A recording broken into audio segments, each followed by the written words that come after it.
चलिए आज हम लोग देखेंगे स्ट्रेस।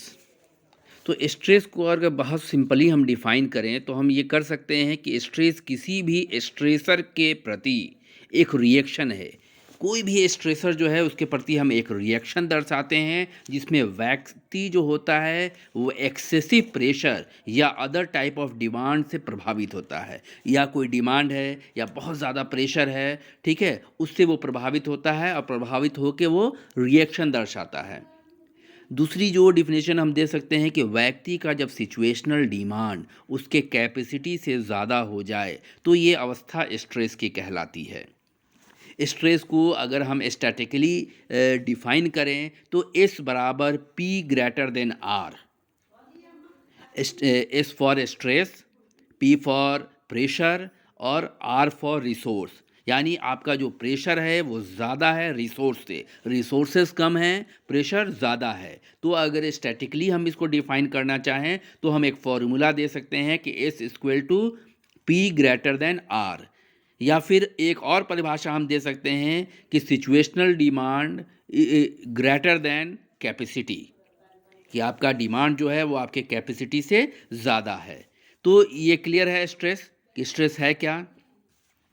स्ट्रेस में फीलिंग्स जो है वो किस तरह की होगी, तो उसमें वॉरी देखा जाएगा, टेंस देखा जाएगा, टायर्डनेस देखा जाएगा, डिप्रेस देखा जाएगा, एंशियस देखा जाएगा, एंगर देखा जाएगा। इतने तरह के फीलिंग्स देखे जाते हैं। टाइप ऑफ स्ट्रेस की अगर हम बात करें तो टाइप ऑफ स्ट्रेस जो है वो एक्सटर्नल, इंटरनल, दो ऐसे टाइप हैं। और इसके बाद भी दो और टाइप है, पॉजिटिव और निगेटिव।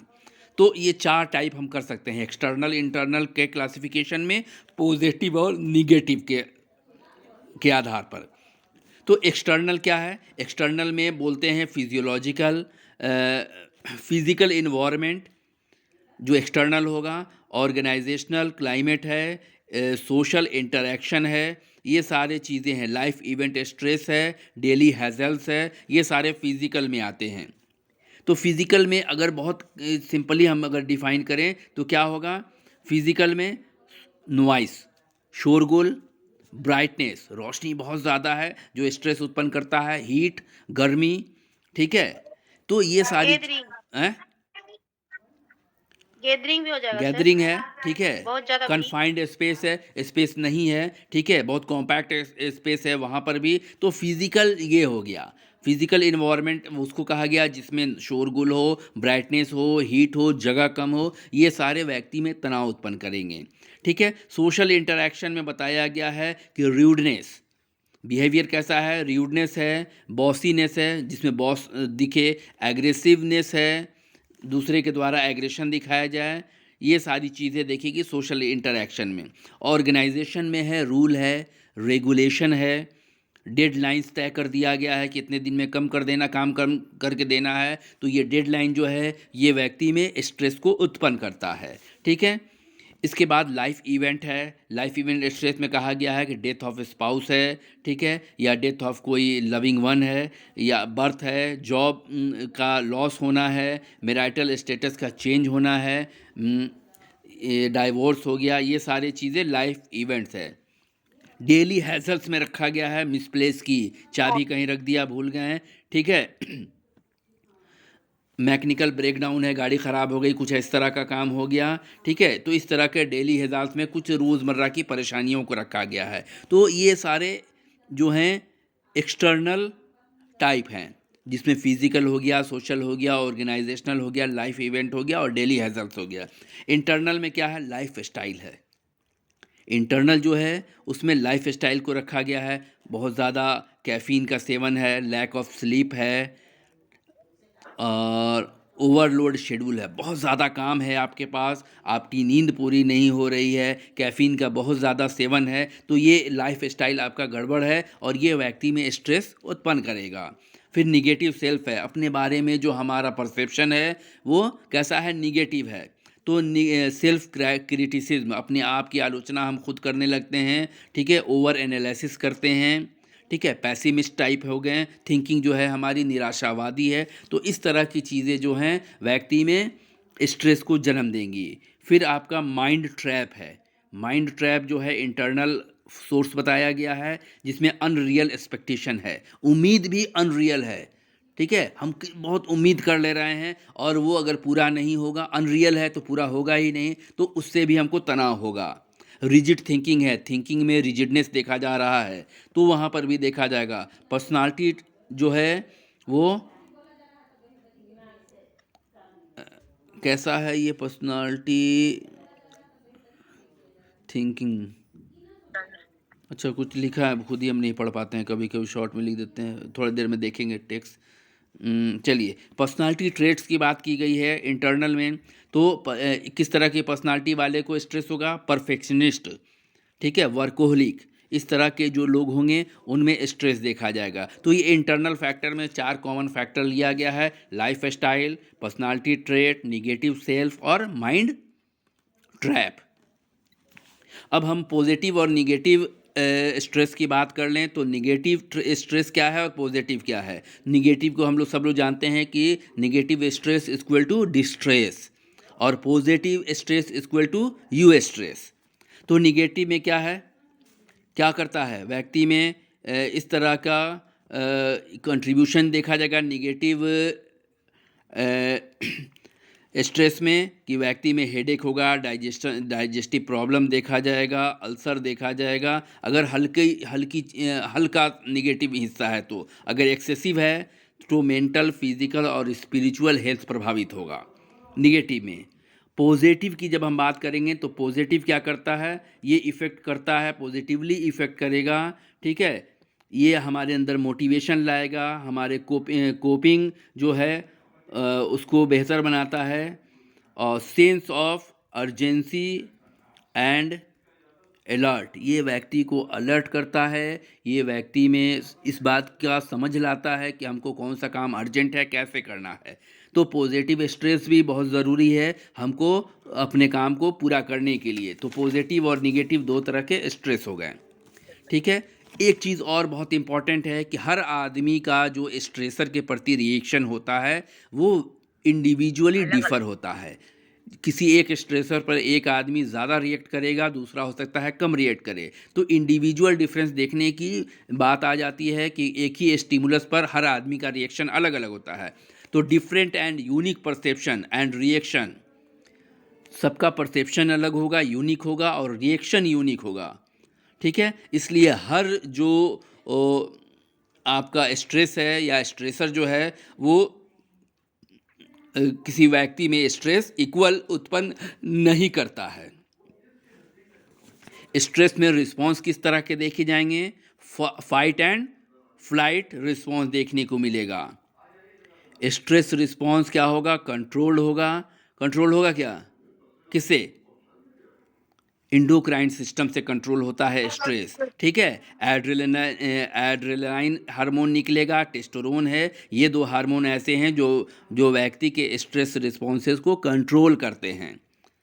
फिर इंडोक्राइन रिस्पॉन्सेज में क्या क्या चीज़ें आएंगी? तो पिपल डायलेट हो जाएगा, आँख की पुतली फैल जाएगी, हार्ट रेट बढ़ जाएगा, ब्लड प्रेशर बढ़ जाएगा, रैपिड ब्रीथिंग देखी जाएगी, सांस की गति बहुत तेज़ हो जाएगी, मसल्स टेंस कर जाएगा, mental alertness increase, mental alertness देखा जाएगा। तो इतने सारे रिस्पॉन्स देखने को मिलेंगे इंडोक्राइन सिस्टम की वजह से। गैस आपने नाम सुना होगा, जनरल एडेप्टिव सिंड्रोम। तो 2 तरह के सिंड्रोम भी देखने को हमको मिलेंगे स्ट्रेस से, एक GAS है, एक BOSS है, बॉस। जो जनरल एडेप्टिव सिंड्रोम और दूसरा है बर्नआउट स्ट्रेस सिंड्रोम। ये 2 तरह के सिंड्रोम भी आपको स्ट्रेस से रिलेटेड मिलेगा।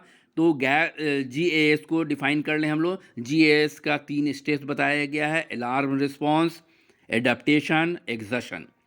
तो अलार्म रिस्पॉन्स क्या है? ठीक है, व्यक्ति प्रिपेयर हो जाता है फाइट और फ्लाइट रिस्पॉन्स के लिए, that is the alarm response. Adaptation क्या है? सिक्रेशन हार्मोन, एडेप्टेशन में हमारे बॉडी में हार्मोन का सिक्रेशन शुरू होगा। और एक्सर्शन में क्या है कि इमोशनली, फिजिकली और मेंटली व्यक्ति क्या होगा? प्रभावित होगा, ठीक है। ये तीनों से व्यक्ति प्रभावित हो जाएगा, बहुत बुरे तरीके से प्रभावित होता है एक्सर्शन में। तो ये चीज़ें हैं। और बर्नआउट सिंड्रोम क्या है?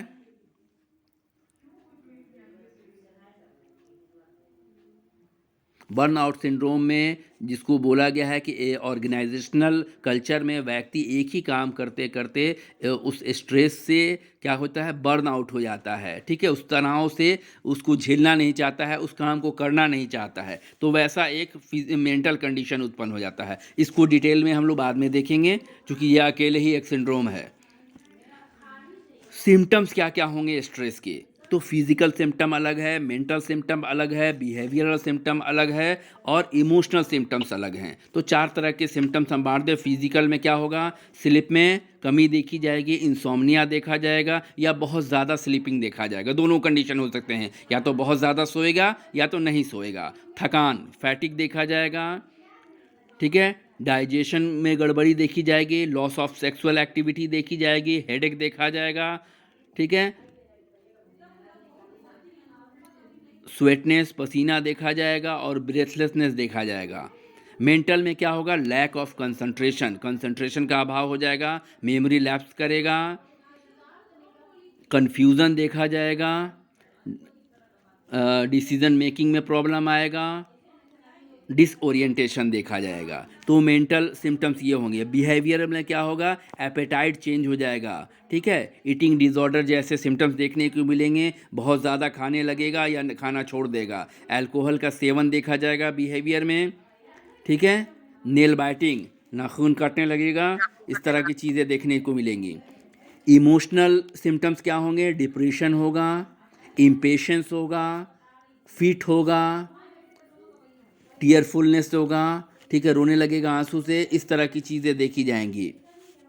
स्ट्रेस रिलेटेड इलनेस, कौन कौन से स्ट्रेस से संबंधित बीमारी होगी, क्या कार्डियोवैस्कुलर डिजीज़ देखने को मिलेगा, अस्थमा देखने को मिलेगा, डायबिटीज़ देखने को मिलेगा, अल्सर मिलेगा, डाइजेस्टिव प्रॉब्लम देखने को मिलेगा। तो स्ट्रेस से इतने सारे चीज़, और डिप्रेशन भी देखने को मिलेगा। तो इतने चीज़ें जो हैं वो स्ट्रेस रिलेटेड इलनेस में आता है। थायराइड नहीं होगा? थायराइड नहीं है, स्ट्रेस से।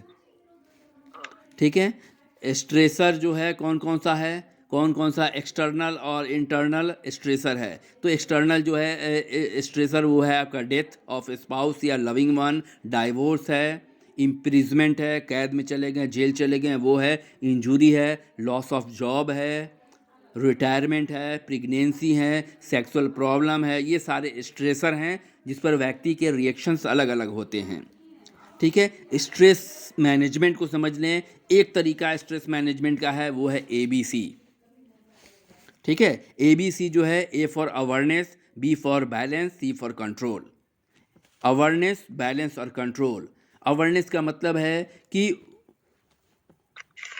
व्हाट कॉज, क्या कारण है, आपको जानना है। हाउ यू रिएक्ट, और आप कैसे रिएक्ट करते हैं, कारण क्या है। ठीक है, और आप कैसे रिएक्ट करते हैं, अवेयरनेस। आप ये 2 चीज़ जान लीजिए। बैलेंस में क्या है, पॉजिटिव और नेगेटिव स्ट्रेस के बीच लाइन को तैयार करना कि कौन सा पॉजिटिव स्ट्रेस है, कौन सा नेगेटिव स्ट्रेस है, और आप कितना कोप कर सकते हैं। ये 2 काम करना है बैलेंस, कि आपके निपटने की क्षमता कितनी है, आप इसको जज कर लीजिए। और C फॉर कंट्रोल, कंट्रोल में क्या है, combat the negative effect of stress. जो निगेटिव स्ट्रेस का जो निगेटिव प्रभाव है उसको आपको रोक देना है, कंट्रोल करना है। तो ये जो 3 निगेटिव हिस्से को आपको रोक लेना है। तो यही ABC जो कंपोनेंट है हमारा, ये स्ट्रेटजी है जो स्ट्रेस मैनेजमेंट की स्ट्रेटजी है, और इसी के आधार पर हम लोग स्ट्रेस को मैनेज करते हैं। ठीक है, एक और तरीका है, इस स्ट्रेटजी के अलावा स्ट्रेस मैनेजमेंट की बात करते हैं, जिसमें हम करते हैं क्या है कि अपने थिंकिंग को, चेंज योर थिंकिंग, अपनी सोच को बदलने का काम करेंगे। रीफ्रेमिंग, ठीक है, रीफ्रेम करेंगे, फिर से बनाएंगे सोच, और पॉजिटिव थिंकिंग शुरू करेंगे। फिर क्या करेंगे, चेंज योर बिहेवियर, अपने व्यवहार में परिवर्तन लाएंगे। बी असर्टिव, आशावादी होंगे, ऑर्गेनाइज्ड होंगे। ठीक है, 2 तरीके का काम होगा, असर्टिव, ठीक है, और ऑर्गेनाइज्ड बिहेवियर हमारा। फिर हमारा चेंज होगा लाइफ स्टाइल में। तो लाइफ स्टाइल में हमारा चेंज क्या होगा कि हम अपने डाइट प्लान को चेंज करेंगे, स्मोकिंग और अल्कोहल को रोकेंगे और ह्यूमर्स को बढ़ाएंगे, हंसी मजाक को थोड़ा सा महत्व देंगे, एक्सरसाइज करेंगे, स्लीप लेंगे, अच्छा एडिक्वेट मात्रा में स्लीप लेंगे और रिलैक्स करेंगे। तो ये सारी चीज़ें अगर हम करते हैं तो बहुत हद तक हम स्ट्रेस को मैनेज कर सकते हैं। Thank you. स्पीड अच्छी थी सर, पूरा कवर कर लिए 15 मिनट में। 15 मिनट तब भी भाग गया, लेकिन हम सब कुछ कवर किए, छोड़ा नहीं कुछ। नहीं बहुत चीज कवर हुआ है सर, बहुत कुछ कवर हुआ है। सर स्टार्ट करें। चलिए नेक्स्ट। सर थिंकिंग आपने दिया था, हाँ, एब्स्ट्रैक्ट थिंकिंग, कंक्रीट थिंकिंग। तो पहले थिंकिंग क्या है ये पहले बता दूं मैं, थिंकिंग को जान लेते हैं। थिंकिंग डायरेक्ट दिखाई नहीं देने वाली एक ऐसा मेंटल प्रोसेस है जो हर एक ऑर्गेनिज्म प्राणी में कंटिन्यूअस चलती रहती है। जब व्यक्ति के सामने कोई प्रॉब्लम प्रेजेंट होता है तो थिंकिंग की शुरुआत होती है, और जब तक प्रॉब्लम का सॉल्यूशन नहीं हो जाता तब तक थिंकिंग प्रोसेस कंटिन्यूअस चलती रहती है। तो इस संदर्भ में बैरोन 1992 ने डेफिनेशन दिया है कि thinking involves mental manipulation of concept, proposition and images.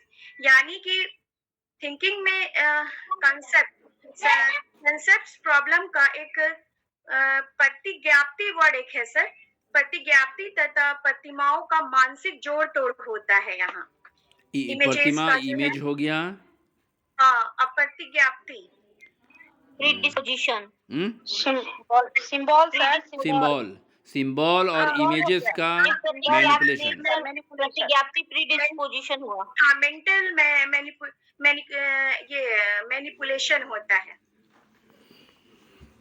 और according to Kagan and Havemann 1976, thinking can best be described as the mental manipulation of images, symbols, concepts, rules and other meditational units. तो इस definition से जो बात सामने आती है कि जो सिंबल्स होते हैं, इमेजेस का मेंटल मैनिपुलेशन होता है, थिंकिंग एक मेडिएटिंग प्रोसेस होती है। और इसमें एक हम्फ्रे 1963 ने थिंकिंग के कुछ और नेचर का एनालिसिस किया है। उन्होंने बताया कि हम्फ्रे ने प्रॉब्लम को एक ऐसी सिचुएशन या फेनोमेनन बताया है जिसमें जीव या पशु को लक्ष्य पर पहुंचने का रास्ता नहीं दिखाई पड़ता है। थिंकिंग का मेन पर्पस किसी प्रॉब्लम का सॉल्व करना होता है, इसीलिए थिंकिंग प्रॉब्लम सॉल्विंग बिहेवियर भी कहा जाता है थिंकिंग को। और थिंकिंग प्रोसेस का relation past, present and future तीनों से होता है। और थिंकिंग एक कॉम्प्लेक्स मेंटल प्रोसेस है। और थिंकिंग में मोटिवेशन का भी बहुत महत्व होता है, क्योंकि थिंकिंग एक निश्चित दिशा होती है, क्योंकि ये गोल डायरेक्टेड होता है। विटेकर 1970 ने कहा कि all thinking is goal directed. तो ये बताया। और जिसके सारे व्यक्ति प्रॉब्लम्स का सॉल्यूशन करता है। और हम्फ्रे 1960 जो उन्होंने कहा, जो तथ्य प्रेजेंट किए, तो थिंकिंग का नेचर का हर एक पहलू स्पष्ट हो जाता है। डेफिनेशन से तो दो तीन चार बात सामने आती है, मगर इन्होंने हर पहलू को लेते हुए बताया कि इसमें मोटिवेशन होता है। और इसमें एक स्पीच थिंकिंग की भी बात बताई है कि उसमें, क्योंकि थिंकिंग में भाषा होती है, आदमी किसी भी लैंग्वेज में उस चीज को सोचता रहता है, तो स्पीच थिंकिंग की भी बात उन्होंने बताई है। तो अब आगे बढ़ते हैं types of thinking. Ma'am excuse me ma'am, thinking में चार चीज इम्पोर्टेंस है, कौन कौन सा है चारों चीज एक बार बता दीजिए। सिंबल्स, इमेजेस, कंसेप्ट, रूल्स और मेडिटेशनल यूनिट्स। हाँ, ये तीनों का, चारों का मैनिपुलेशन है, तीन चारों के बीच ना। हाँ ठीक है, मैनिपुलेशन होता है। Types of thinking, autistic thinking मतलब कि इसको हिंदी में कहेंगे सोयली चिंतन। सोयली चिंतन। आपका टॉपिक क्या था रबाब? मैम सॉरी सर, ये मेरी टॉपिक जो थी ना वो एब्स्ट्रैक्ट थिंकिंग और तो वहाँ वहाँ कंक्रीट वहाँ थिंकिंग। पहले आ जाइए। तो मैं ये बस एक अच्छा, पैराग्राफ है सर। ठीक। ऑटिस्टिक थिंकिंग है ऐसी थिंकिंग का मतलब जो होता है जिसका रिलेशन व्यक्ति के काल्पनिक विचारों या इच्छाओं की अभिव्यक्ति से होता है। जैसे कोई अगर मैं मेडिकल राजा होता। हाँ, जैसे कोई मेडिकल पढ़ने वाला स्टूडेंट ये इमेजिन करे कि पढ़ाई पूरी करने के बाद वह बड़ा डॉक्टर बनेगा, एक बड़ा हॉस्पिटल खोलेगा और बहुत सारा पैसा कमाएगा। तो ये जो है ऑटिस्टिक थिंकिंग का एग्जाम्पल होगा। इस तरह की थिंकिंग का कोई रियल बेस नहीं होता है और इसका रिलेशन किसी भी प्रकार की समस्या के समाधान से नहीं होता है, किसी भी प्रॉब्लम का सॉल्यूशन से नहीं होता है। अब नेक्स्ट है रियलिस्टिक थिंकिंग, यथार्थवादी चिंतन। तो रियलिस्टिक थिंकिंग का मतलब ऐसी थिंकिंग से होता है जिसका रिलेशन व्यक्ति के रियल लाइफ से होता है और ये थिंकिंग व्यक्ति के प्रॉब्लम को सॉल्व करने में हेल्प करता है और वहां जो है ऑटिस्टिक थिंकिंग में प्रॉब्लम को सॉल्व करने में हेल्प नहीं करता है। फॉर एग्जाम्पल कोई व्यक्ति कार में बैठ कर सफर कर रहा है, कार अचानक रुक जाती है और ऐसी समस्या का अचानक से आ जाने पर व्यक्ति तरह तरह की बातें सोचना शुरू कर देता है कि इसमें पेट्रोल खत्म नहीं हो गया या मतलब टायर खराब हो गया है या फट गया। इस तरह के प्रॉब्लम का सॉल्यूशन होता है और रियल लाइफ से रिलेटेड होता है। तो रियलिस्टिक थिंकिंग के कई टाइप्स होते हैं। कन्वर्जेंट थिंकिंग, अभी सारी चिंतन कहेंगे इसको हिंदी में। इस थिंकिंग को डिडक्टिव थिंकिंग भी कहा जाता है कि ये इस कसौटी पे इसको कम किया जाता है, एक कसौटी पर। कन्वर्जेंट थिंकिंग का प्रतिपादन जो है गिलफोर्ड ने किया। ये एक ऐसी थिंकिंग है जिसमें व्यक्ति बहुत सारी इंफॉर्मेशन और फैक्ट्स का एनालिसिस करके किसी एक आंसर को खोजता है और किसी एक कंक्लूजन पर पहुंचता है और कोई एक कंक्लूजन में पहुंच करके ही उस प्रॉब्लम का सॉल्यूशन निकालता है। फॉर एग्जांपल स्कूल के स्टूडेंट्स द्वारा किए जाने वाले थिंकिंग जिसके बेस पर वे डिफरेंट बुक्स को पढ़कर इंफॉर्मेशन कलेक्ट करते हैं, फिर अपने लिए यूजफुल इंफॉर्मेशन तक पहुंच जाते हैं। पहुंच तो जाते हैं मगर फिर वो जो उनका लर्निंग मेथड होता है कोई एक ही होता है। वो एक ही लर्निंग मेथड के जरिए जो है इंफॉर्मेशन हासिल करके मेमोराइज करते हैं, लर्न करते हैं। कोई भी मटेरियल जो भी है, जो एग्जाम के लिए जो भी रेडी करते हैं, वो एक ही लर्निंग मेथड यूज करते हैं और जब टीचर द्वारा पूछे गए क्वेश्चंस को वो सॉल्व कर पाते हैं। तो वो एक ही मेथड लर्निंग यूज करते हैं। कन्वर्जेंट थिंकिंग में जो है गति, परिशुद्धता और तर्क का खास महत्व होता है, मतलब कि मोशन और इसमें एक्यूरेसी और लॉजिक का जो है खास महत्व होता है। कन्वर्जेंट थिंकिंग का पर्पस कम से कम टाइम में सुपेरियर लॉजिक आंसर तक पहुंचना होता है, मतलब कम से कम टाइम में अपने जो प्रॉब्लम है उसको सॉल्यूशन तक पहुंचना होता है। और एक कन्वर्जेंट थिंकिंग ऐसे इंफॉर्मेशन को कलेक्ट करने की कोशिश करता है, ऐसा नॉलेज को हासिल करता है जिसका यूज वह फ्यूचर में आने वाली प्रॉब्लम में सॉल्यूशन में करता है। कन्वर्जेंट थिंकिंग में व्यक्ति जनरल से स्पेसिफिक की ओर जाते हैं। इस प्रकार के जिनमें व्यक्ति सामान्य समस्या का समाधान विशेष तरीके मतलब स्पेसिफिक तरीके से करता है और क्लियर है कि व्यक्ति अपनी जिंदगी के डिफरेंट एरिया से हासिल एक्सपीरियंस को एक साथ मिलाकर उसके आधार पर एक समाधान खोजता है। इस पर की थिंकिंग में व्यक्ति किसी भी विषय पर एकांगी मतलब कि वन वे चिंतन किया जाता है। यहाँ पर जो जैसे मैंने बताया कि एक ही मेथड को उसने यूज किया था, उस एग्जाम्पल में मैंने बताया था। तो यहाँ पे जो है वन वे जो है रास्ता अपना करके सॉल्यूशन निकालता है।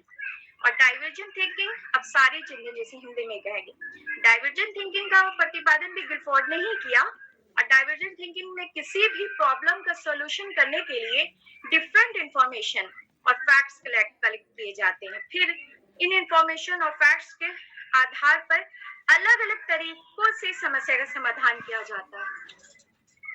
डाइवर्जेंट थिंकिंग सामान्यतः व्यक्ति स्वतंत्र होता है समस्या का समाधान करने के लिए। जैसे फॉर एग्जांपल कोई स्टूडेंट एग्जाम की तैयारी करता है तो वो स्टडी करते टाइम वो कई तरह के लर्निंग मेथड का यूज करता है। जैसे उसके लर्निंग प्रोसेस में जो है वो अपने लर्निंग मेथड बहुत सारे हैं। कभी होल लर्निंग या अंश अधिगम जो होता है वो यूज करता है। कई तरह के लर्निंग प्रोसेस मेथड को यूज करके अपने एग्जाम की तैयारी करता है। तो ये डाइवर्जेंट थिंकिंग का एग्जाम्पल होगा सर। तो आपने ये दिया था सर एब्स्ट्रैक्ट कंक्रीट, और एब्स्ट्रैक्ट आपने दिया था sir. Abstract thinking basically knowledge based thinking होता है। एब्स्ट्रैक्ट थिंकिंग के लिए किसी ऑब्जेक्ट का डायरेक्ट रूप से सामने होना जरूरी नहीं है। इस प्रकार की थिंकिंग के लिए व्यक्ति अपने इंटेलिजेंस और इमेजिनेशन पावर का यूज करता है। जब कोई ऑब्जेक्ट और थिंग या प्रॉब्लम डायरेक्ट सामने नहीं हो, यानी व्यक्ति ऑब्जर्व नहीं कर रहा होता है, तो फिर भी उसके बारे में थिंकिंग करना एब्स्ट्रैक्ट थिंकिंग कहलाता है। एब्स्ट्रैक्ट थिंकिंग में जो है पास्ट नॉलेज पर एब्स्ट्रैक्ट थिंकिंग जो है पास्ट नॉलेज पर बेस्ड होता है। और एब्स्ट्रैक्ट थिंकिंग में जो मतलब चिल्ड्रन के इंटेलिजेंस और इमेजिनेशन पावर का डेवलपमेंट होता है, मतलब कि एब्स्ट्रैक्ट थिंकिंग के द्वारा। और इसका एरिया जो होता है एब्स्ट्रैक्ट थिंकिंग का वो बहुत ही लिमिटेड होता है, और इसका संबंध मानसिक जगत से होता है। और अब मैं कंक्रीट थिंकिंग बताती हूँ। कंक्रीट थिंकिंग में है कि इसमें ऑब्जेक्ट का जो है डायरेक्ट सामना होता है, यानी व्यक्ति ऑब्जर्व करता है, सामने चीजें सामने होती हैं और उसको देख करके ही उस ऑब्जर्व करके ही उसको थिंकिंग करता है और उस समस्या का समाधान करता है। तो कंक्रीट में जो है डायरेक्ट नॉलेज पर बेस्ड होता है, पास्ट नॉलेज पे नहीं। जैसे एब्स्ट्रैक्ट थिंकिंग में पास्ट नॉलेज पे बेस्ड होता है, ये कंक्रीट जो है डायरेक्ट नॉलेज पर बेस्ड होता है। और कंक्रीट थिंकिंग में ये जो बालक में जो इंटेलिजेंस और इमेजिनेशन पावर का जो डेवलपमेंट होता है, तो ये कंक्रीट थिंकिंग जो है उस पर काफी प्रभाव डालता है। यहाँ डेवलपमेंट नहीं होता है, काफी इफेक्ट डालता है। और इसका जो एरिया होता है अनलिमिटेड होता है। और कंक्रीट का जो है संबंध जो है रिलेशन जो है वो भौतिक जगत से होता है। और कंक्रीट थिंकिंग में ऑब्जेक्ट डायरेक्ट रूप से उपलब्ध होना आवश्यक है, मतलब कि एब्स्ट्रैक्ट में जो है वहां प्रेजेंट नहीं होता है ऑब्जेक्ट, और इसमें कंक्रीट में जो है ऑब्जेक्ट प्रेजेंट रहता है सर। बेसिकली ये शॉर्ट में मैंने ये इसको तैयार किया सर। Thank you sir. चलिए बहुत बढ़िया। Thank you sir, thank you so much. और कोई? मैंने नहीं पढ़ा।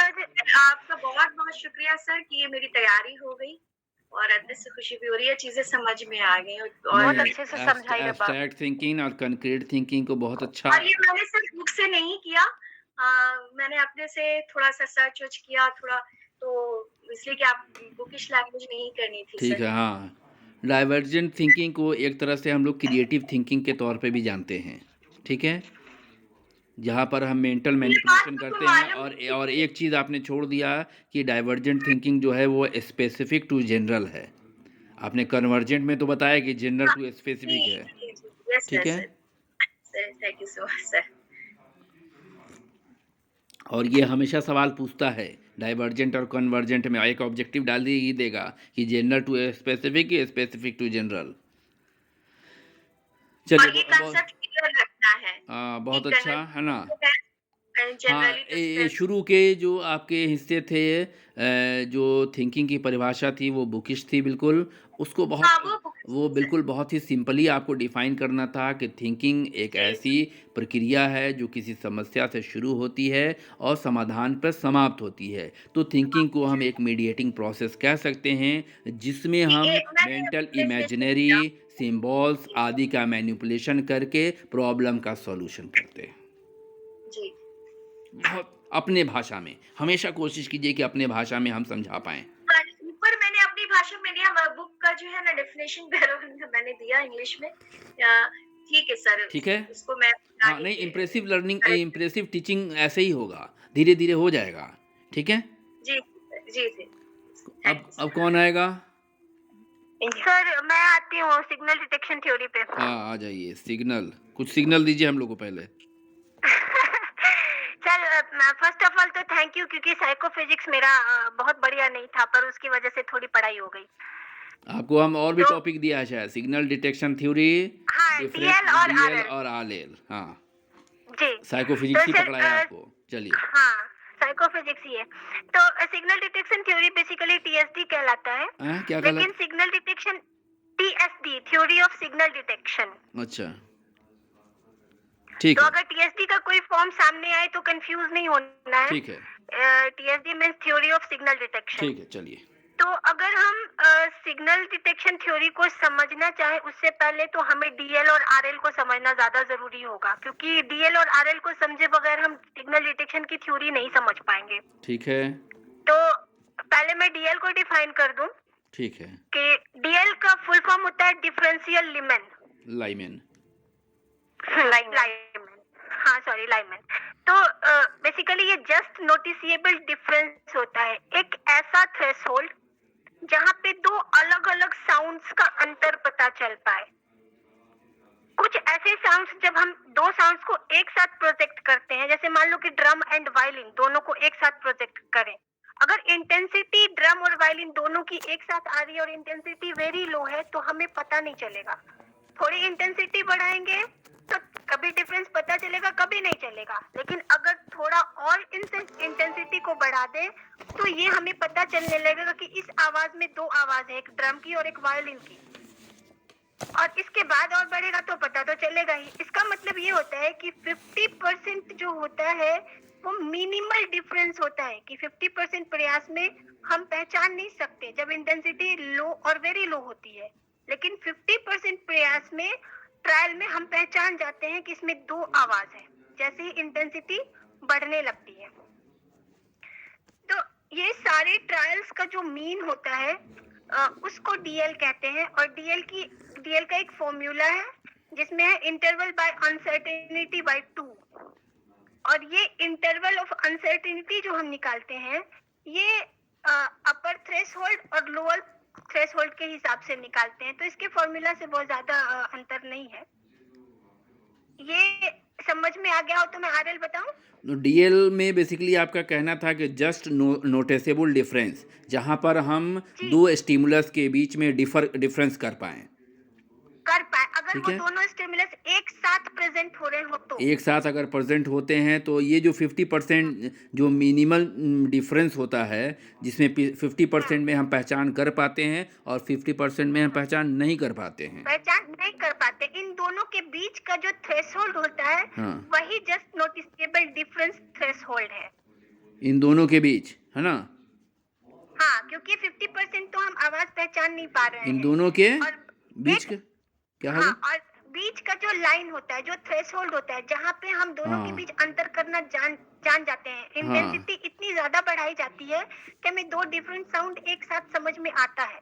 हाँ, जैसे गाना भी बज रहा है और म्यूजिक भी बज रहा है। अगर मान लो कोई भी दो ऐसा इंस्ट्रूमेंट एक साथ बजाया जाए, या ड्रम कह लो या वायलिन कह लो, तो अगर दो को एक साथ बजाया जाता है, अगर उसकी आवाज बहुत कम हो तो हमें समझ में नहीं आएगा कि ये फ्लूट की आवाज है कि वायलिन की आवाज चलिए है समझ कि गए हम बेस की लोग। आवाज है। ठीक है, आरएल।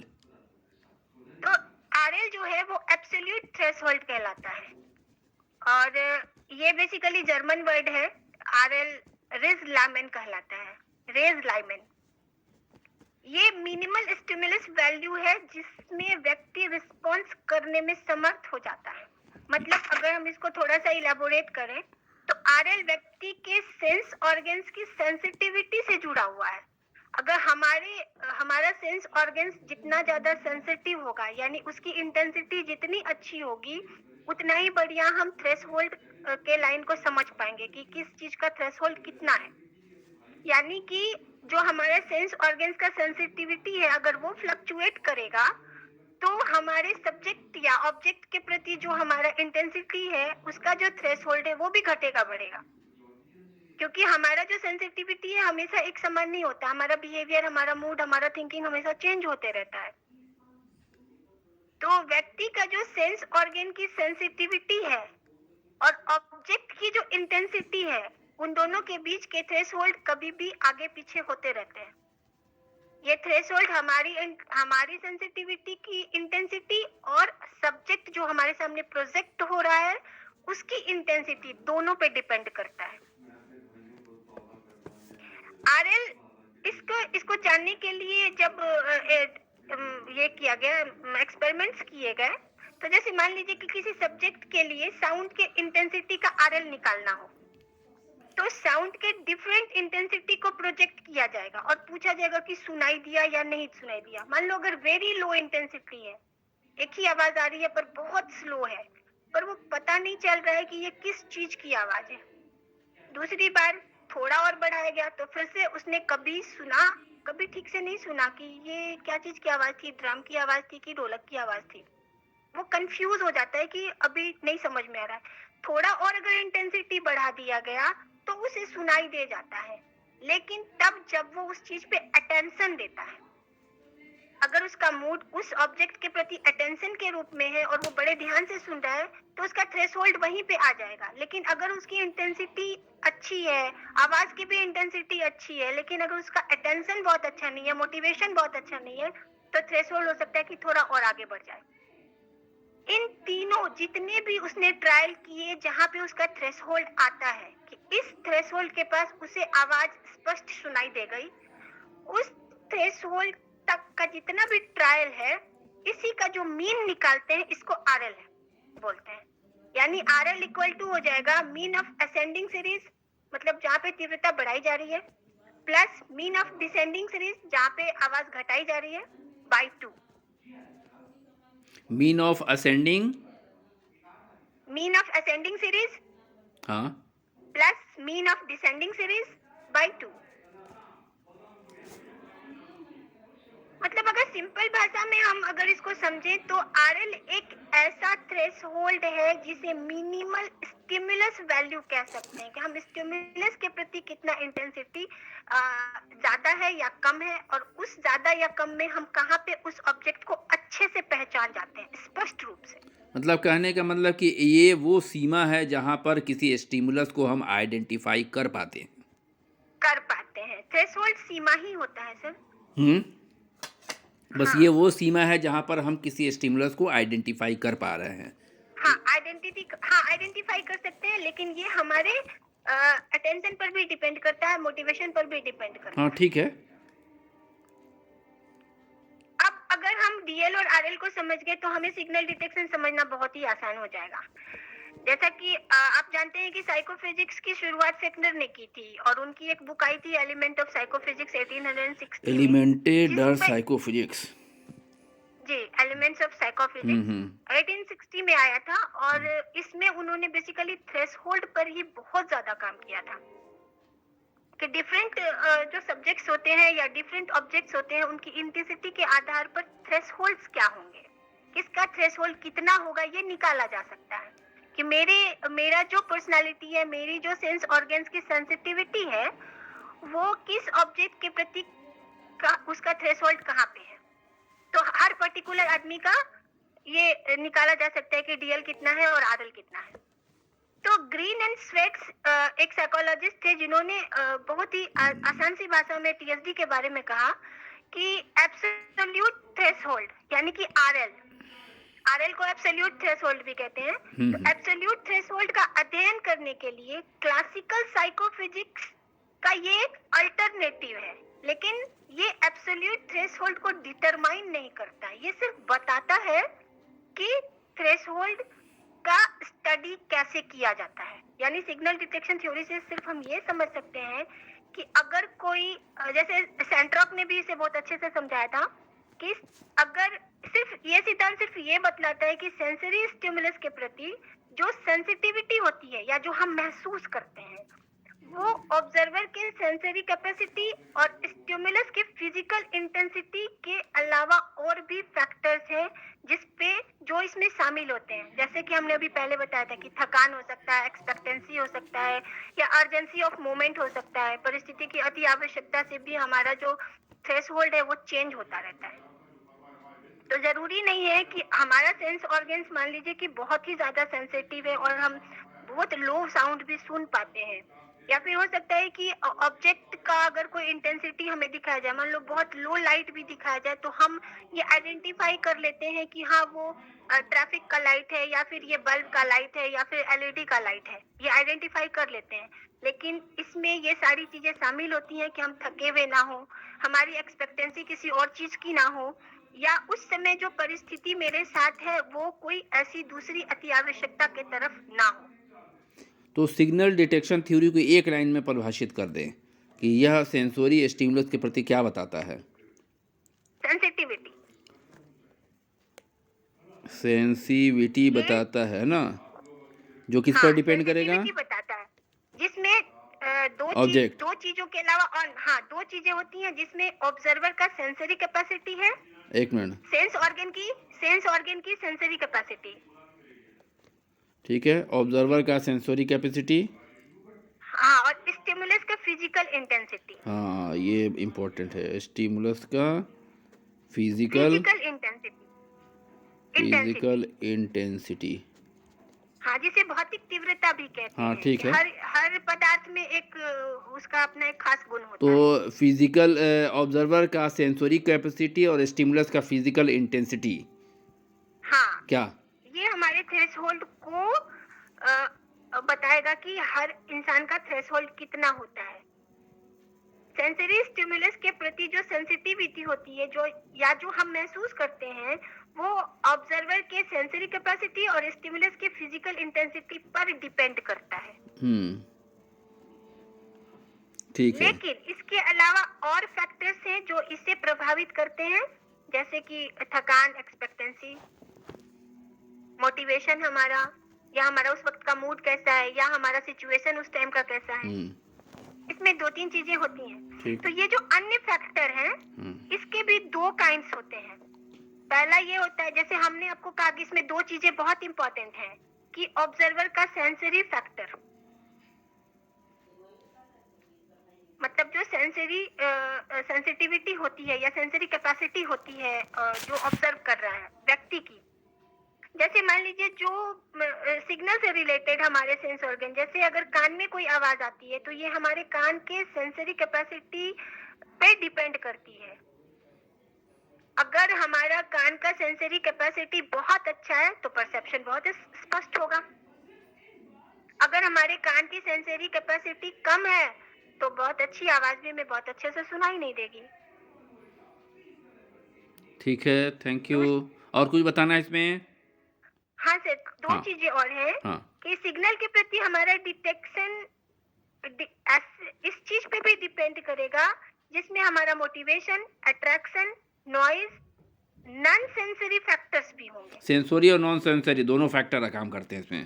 दोनों फैक्टर इसमें काम करता है। ठीक है, सेंसरी और नॉन सेंसरी, ठीक है। तो नॉन सेंसरी हमारा मोटिवेशन हो गया, हमारा इंटेंशन हो गया, हमारा इंटरेस्ट हो गया, नॉइज अगर हो गया, मान लीजिए कोई आवाज आपको सुनाई जा रही है, बीच में कोई तीसरी आवाज सुनाई दे जाए, उस पे भी डिपेंड करेगा। तो ये नॉन सेंसरी नहीं होगा, ये सेंसरी होगा।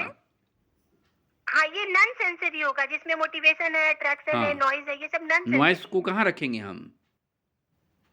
सर हम इसको नॉन सेंसरी फैक्टर में ही नहीं तो श्योर है ना, तो यह तो हमारे सेंस ऑर्गन को स्टिमुलेट कर रहा है, स्टिमुलेट करेगा। लेकिन सर तो सेंसरी हो गया। हमारा मोटिवेशन, हाँ नहीं सर, इसमें नॉइज को डाला गया है नॉन सेंसरी में, क्योंकि अगर जो आवाज हमें आपको सुनाई दिया जा रहा है, जिस चीज का एक्सपेरिमेंट चल रहा है, अगर उसके अलावा कोई अदर साउंड आपके पास आ जाए तो आपका थ्रेशोल्ड क्या बनेगा?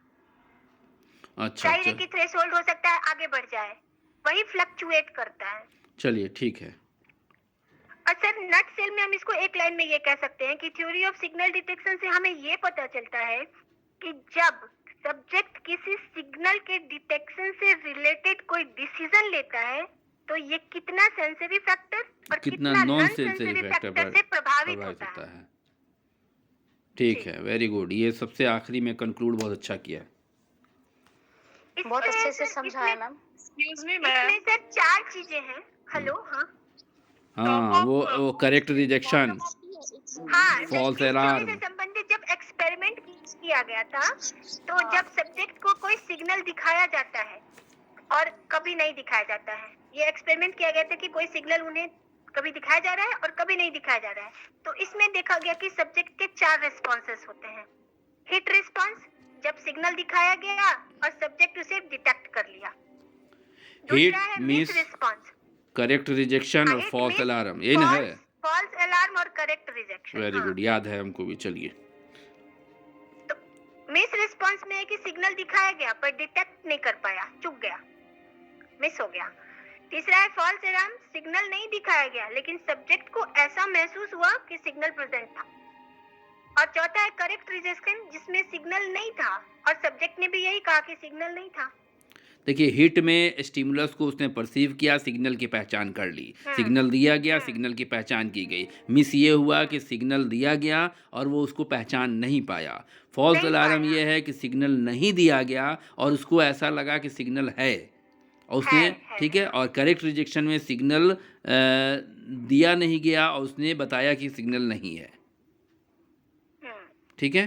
सर, अगर हम अगर हम इसको कंक्लूजन के तौर पे बोलें, तो इसको शायद 4 टाइम में बोल सकते हैं कि सिग्नल डिटेक्शन थ्योरी में किसी सिग्नल या संकेत या स्टिमुलस के प्रति व्यक्ति की सेंसिटिविटी का मेजरमेंट किया जाता है और ये व्यक्ति की जो सेंसिटिविटी होती है उसके एक्सपेक्टेशन, मोटिवेशन आदि कुछ नॉन सेंसरी फैक्टर्स से भी प्रभावित होते हैं। लेकिन सर, इसका एक ओपोजिशन में भी एक चीज है कि इस सिद्धांत में प्योर सेंसिटिविटी यानी कि डी का मान निकाला जाता है और व्यक्ति के मोटिवेशन और एक्सपेक्टेशन से रहित सेंसिटिविटी का अध्ययन किया जाता है। इसमें मोटिवेशन कितना रोल प्ले कर रहा है या एक्सपेक्टेशन कितना रोल प्ले कर रहा है, इसका अध्ययन नहीं किया जाता। जैसे कि इसका प्रयोग बखाट ने किया था 1974 में। आई विटनेस द्वारा कल्प्रिट को एक लाइन में खड़ा करके पता करा था कि कल्प्रिट कौन है। तो ये जो कल्प्रिट है ना, ये डिटेक्शन था। उन्होंने सिग्नल डिटेक्शन थ्योरी का ही इस्तेमाल किया था आई विटनेस के द्वारा कल्प्रिट को एक लाइन में खड़ा करके पता करा ये था थ्योरी कि किसकी है, सिग्नल डिटेक्शन थ्योरी? ये पर्टिकुलरली किसी एक आदमी की तो है नहीं, इसमें 2 लोगों का नाम आ रहा था, ग्रीन एंड स्वेट्स किसका? और सैंट्रॉक। सैंट्रॉक। ग्रीन एंड स्वेट्स, हाँ, सैंट्रॉक। सैंट्रॉक का नाम ही हमने सुना है ना? हाँ हाँ सर। वो टेलिंग की तो है सर। हैं? क्या सर? टेलिंग TALWIN टेलिंग की तो है। क्या बोला था उन्होंने सर, मुझे नहीं पता। सीरीज में उसका जो रोल है सर, डिटेक्टिव थ्योरी में, जिसमें थ्रेशोल्ड की जो बात आप की थी, उसको चौखट के मानी लगाया था, चौखट, दरवाजा का चौखट के ये लाइन है, जैसे दरवाजा चौखट होता है, घर अंदर हो गया या बाहर भी हो गया, वो एक लाइन है जहाँ से घर के अंदर और घर के बाहर का थ्रेशोल्ड पता चलता है। हाँ सर, बहुत अच्छे से समझाया रनिता मैम आपने। Thank you.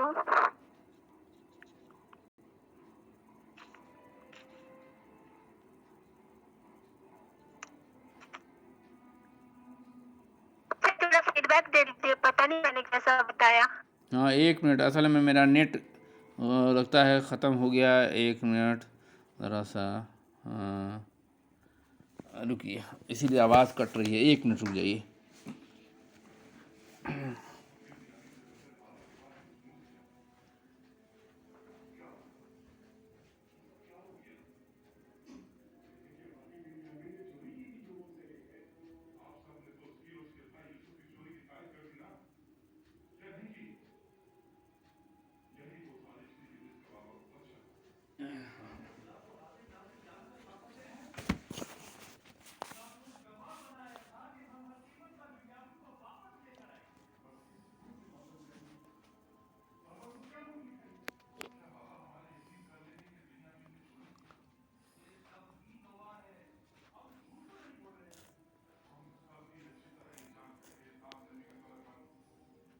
Hello hello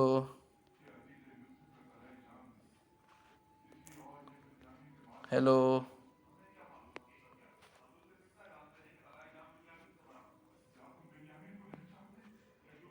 hello, आवाज़ आ रही है मेरी? आवाज़ आ रही है मेरी?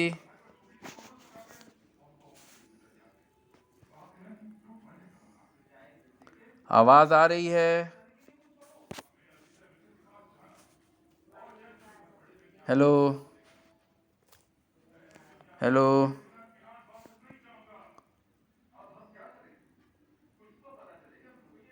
हेलो।